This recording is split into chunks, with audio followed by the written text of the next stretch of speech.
অবলুপ্ত হয়ে যাচ্ছে, তাদের মাটি যে আলগা হয়ে যাচ্ছে সেটা তারা বুঝতে পেরেছে।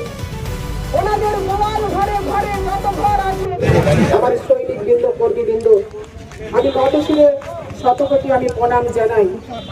আমি প্রণাম জানাই এই খানাকুলের ঘণ্টেশ্বর মাটি, পবিত্র মাটি, খানাকুলের মাটি, রাজা রামমোহনের মাটি, রাজা রামমোহন রায় এবং ঘণ্টেশ্বরকে আমি গতশিরে শতকোটি প্রণাম জানাই।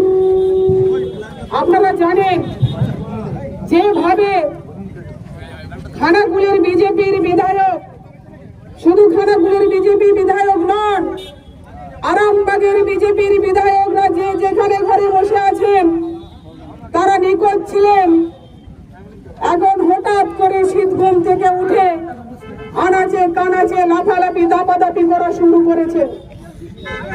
আপনারা এটাও জানেন যে বাদর নামক দলটা, হনুমান নামক দলটা এখন বিলুপ্তির পথে। বিজেপি যে অবলুপ্ত হয়ে যাচ্ছে, তাদের মাটি যে আলগা হয়ে যাচ্ছে সেটা তারা বুঝতে পেরেছে। ওনাদের গোয়াল ঘরে ঘরে যত ঘর আছে, যত তলা আছে, সেখানে আগুন লেগেছে। আগুন লাগার জন্য ওনাদেরই কর্মীরা, বিজেপির কর্মীবৃন্দরা গুতাগুতি করতে করতে করতে করতে সেইটা পোস্টারের মাধ্যমে বই প্রকাশ হচ্ছে। এখানে পোস্টার, সেখানে পোস্টার, যে পোস্টার গুলো সেটা আমাদের সম্মানে লাগছে।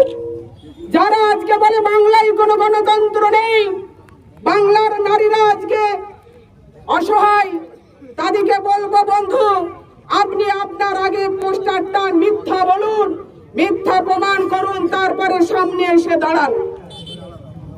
আজকে যিনি বিজেপির বিধায়ক আছেন, মাইক ধরে বলে যাচ্ছে লম্পট বিজেপির বিধায়ক সুশান্ত ঘোষ, তিনি বলেছিলেন যখন আগে 5 বছর আগে নমিনেশন করতে গিয়েছিলেন, তিনি বলেছিলেন মানুষের দরজায় দরজায় গিয়ে বলেছিলেন আমাকে নির্বাচিত করুন, আমি খানাকুল মানুষের পাশে আছি, মানুষের সাথে আছি।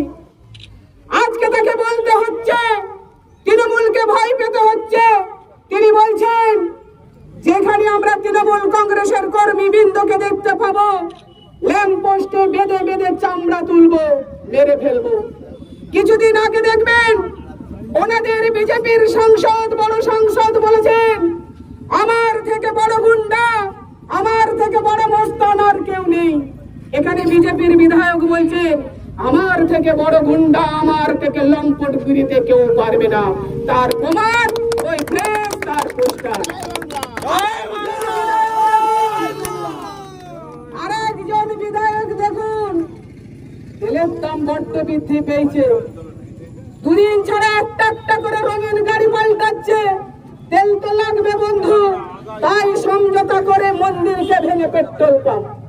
আরে তুমি, আমি এই খানাকুলের পবিত্র মাটি থেকে ছোট্ট মেয়েটা বলে যাচ্ছে, তুমি মাইক ধরে বলো, মানুষের কাছে বলো বিমান ঘোষ, বিমান বাবু তুমি বলে দাও এই কর্মটা আমি করিনি, মন্দির আমি ভাঙিনি। ধর্মের নামে সুরসুরানি, ধর্মীয় বিভাজন, হিন্দু মুসলিম, হিন্দু মুসলিম। আজকে যারা বলছে হিন্দু বাঁচাও, হিন্দু রাষ্ট্রবাদিত্ব যারা কথা বলছে, দেখুন আজকে এশারে বেশি হিন্দু থেকে লাইনে দাঁড় করিয়েছে। এশায় আজকে ব্যর্থ, আজকে ব্যর্থতার কারণের জন্য তাদের জ্বলন হয়েছে। বলেছিল 1 কোটি রোহিঙ্গা আছে, 1 কোটি অনুপ্রবেশ আছে, কোন রোহিঙ্গা খুঁজে পেল না, অনুপ্রবেশকারী খুঁজে পেল না। মুসলিম ভাইদের তো লাইনে দাঁড়াতে হচ্ছে, যারা হিন্দু হিন্দু হিন্দু করে গলা ফাটিয়ে যাচ্ছে, সেই হিন্দু মা বোনদিকেও কিন্তু লাইনে দাঁড়িয়ে যাচ্ছে। আজকে যখন আবাস যোজনা শুরু হয়েছিল, তখন 12-14টা ক্রাইটেরিয়া দিয়েছিল, বলেছিল মোবাইল থাকলে হবে না, পাঁচিল থাকলে, পাকার পাঁচিল থাকলে হবে না, অনেক কিছু থাকলে হবে না, মোটর বাইক থাকলে হবে না, হবে না, অনেক কিছুই বলেছিলেন। আজকে ঠিক তার অনুরূপ দেখছেন এশারে 12